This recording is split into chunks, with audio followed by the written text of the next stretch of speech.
بسم اللہ الرحمن الرحیم۔ السلام علیکم۔ امیر المومنین حضرت عمر فاروق رضی اللہ عنہ نے مجاہدین کی صحت کا خیال رکھنے کے لیے حضرت سعد بن ابی وقاص رضی اللہ عنہ کو حکم دیا کہ کوئی ایسا خطہ تلاش کریں جس میں خشکی اور نمی ایک جیسی ہو۔ حضرت سعد بن ابی وقاص رضی اللہ عنہ نے اپنے دوسرے سالاروں سے مشورہ کرنے کے بعد کوفہ کو منتخب کر لیا اور اسی وقت کوفہ کو روانہ ہو گئے۔ وہاں انہوں نے ایک بلند جگہ منتخب کی اور حکم دیا کہ یہاں مسجد کی تعمیر شروع کی جائے۔ ایک تیر انداز کو مسجد کی جگہ کھڑا کر کے کہا گیا کہ وہ چاروں طرف ایک ایک تیر پھینکے۔ جب تیر پھینکے گئے تو آپ نے حکم دیا جہاں جہاں تک تیر پہنچے ہیں اس تمام جگہ کا بازار اور آبادی بنا دی جائے۔ مسجد کے قریب ہی ایک بہت خوبصورت مکان تعمیر کیا گیا جس میں بیت المال کی تعمیر بھی شامل تھی۔ اس عمارت کا نام قصر سعد رکھا گیا۔ چند ہی برسوں میں یہ بستی بہت ہی خوبصورت اور شان والی ہو گئی، یہاں تک کہ کوفہ کو ہی اسلامی سلطنت کا دارالخلافہ بنا دیا گیا۔ حضرت سعد بن ابی وقاص رضی اللہ عنہ مدائن سے کوفہ منتقل ہو گئے اور نئے مکان میں رہنے لگے، لیکن یہاں شور و گل اتنا ہوتا تھا کہ حضرت سعد بن ابی وقاص رضی اللہ عنہ پریشان ہو گئے۔ انہوں نے معمار کو بلا کر کہا کہ مجھے اس شور و گل اور ہنگامے سے نجات دلاؤ، اس شور و گل کے لیے میرے گھر کے دروازے بند کر دو۔ معمار نے اس مکان میں کچھ ایسے اضافے کیے کہ یہ چھوٹا سا ایک محل بن گیا۔ اس کے آگے معمار نے مضبوط اور نہایت خوبصورت دروازہ لگایا جو بند ہوتا تھا تو ذرا سا بھی شور و گل اس کے اندر نہیں آتا تھا۔ ایک بار وہاں سے کوئی شخص مدینہ منورہ آیا اور امیر المومنین حضرت عمر رضی اللہ عنہ کو ملا۔ کوفہ کے متعلق بات چلی تو اس شخص نے امیر المومنین حضرت عمر رضی اللہ عنہ کو بتایا کہ امیر لشکر حضرت سعد رضی اللہ عنہ نے محل جیسا مکان تعمیر کروایا ہے اور اس کے سامنے ایک محل جیسا دروازہ لگایا ہے۔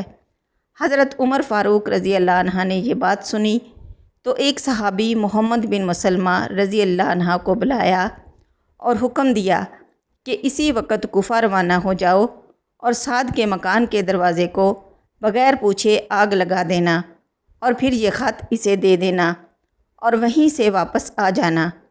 محمد بن مسلمہ رضی اللہ عنہ اسی وقت روانہ ہو گئے۔ لمبی مسافت کے بعد کوفہ پہنچے۔ حضرت سعد بن ابی وقاص رضی اللہ عنہ کو اطلاع ملی تو انہوں نے انہیں بلایا۔ وہ حضرت سعد رضی اللہ عنہ کے گھر گئے لیکن اس کے اندر جانے سے انکار کر دیا۔ حضرت سعد رضی اللہ عنہ باہر آئے اور انہیں کہا کہ وہ پہلے اندر چل کر کھانا کھائیں۔ حضرت محمد بن مسلمہ رضی اللہ عنہ نے انکار کر دیا اور دروازے پر تیل پھینک کر آگ لگا دی۔ حضرت سعد بن ابی وقاص رضی اللہ عنہ اس خیال سے چپ رہے کہ یہ کوئی حکم ہے جس کی تعمیل ہو رہی ہے۔ حضرت محمد بن مسلمہ رضی اللہ عنہ نے حضرت عمر رضی اللہ عنہ کا خط حضرت سعد رضی اللہ عنہ کو دیا۔ انہوں نے خط پڑھا۔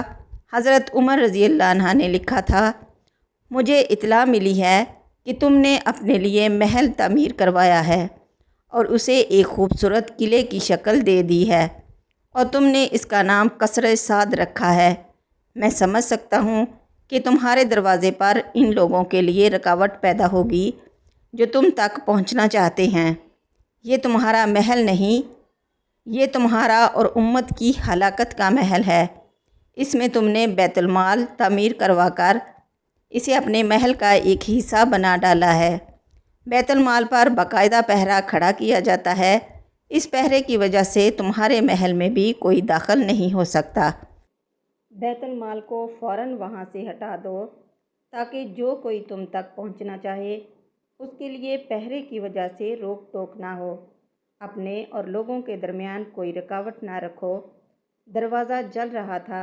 حضرت سعد بن ابی وقاص رضی اللہ عنہ نے حضرت عمر رضی اللہ عنہ کا حکم نامہ پڑھ کر محمد بن مسلمہ رضی اللہ عنہ کو بتایا کہ انہوں نے یہ دروازہ کیوں لگایا تھا۔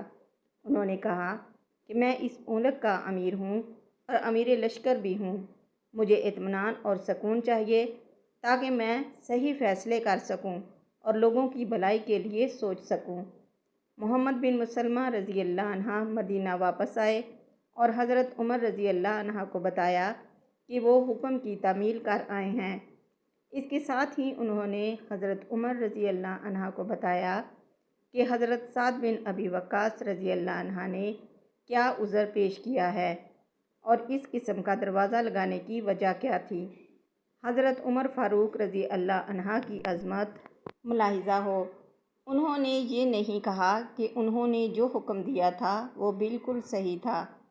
انہوں نے محمد بن مسلمہ رضی اللہ عنہ سے کہا کہ انہیں یہ عذر قبول کر لینا چاہیے تھا، اندھا دھند حاکم کے حکم کی تعمیل نہیں کرنی چاہیے تھی۔